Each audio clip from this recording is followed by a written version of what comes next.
I started writing Climbing the Stairs in 2003. I was going through the process of becoming an American citizen at that time.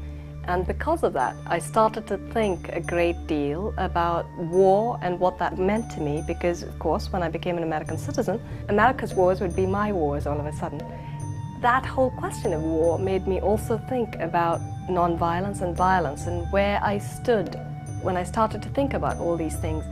My mind went back to a very different time, a very different place, but one in which the same questions I was asking had been asked by my family in India in 1941. At that time, people in my family chose very differently about whether they wanted to join Mahatma Gandhi's nonviolent independence movement or whether they wanted to volunteer to fight in World War II.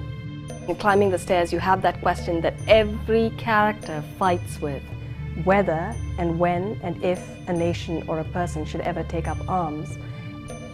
When the novel begins, Vidya is living in this lovely liberal household, and then something extremely tragic happens to her father. When that happens, her dream of going to college becomes almost an impossibility, because Vidya is forced to move in with her extended family. The extended family is extremely conservative, and to them, women are just supposed to get married and not do anything else. And so even to study is something that's just not allowed. In the house into which Vidya is forced to move, women live downstairs, and the people who live upstairs are the men. And that is the reason that Vidya finds herself standing in front of that staircase that she was forbidden to climb just because she was a woman.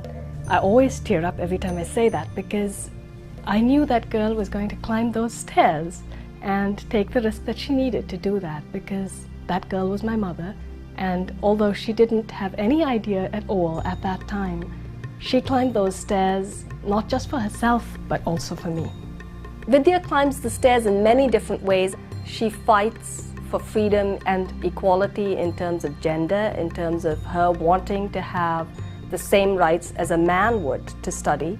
She also then climbs the stairs and gets into the library and reads all these books and understands that there have been people in India who had wonderful views of equality, and also sees Western authors that she loves, and then she realizes that human struggles are the same everywhere. I think Vidya is an amazing role model for women today, because Vidya's character is real. Every incident in the novel is based on the truth. Of course, I picked and chose what I did only in the sense that I made her struggles easier. I made the extended family household not quite as cruel. And so if you think about that and know that Vidya is ultimately a real human being, I think that is inspirational.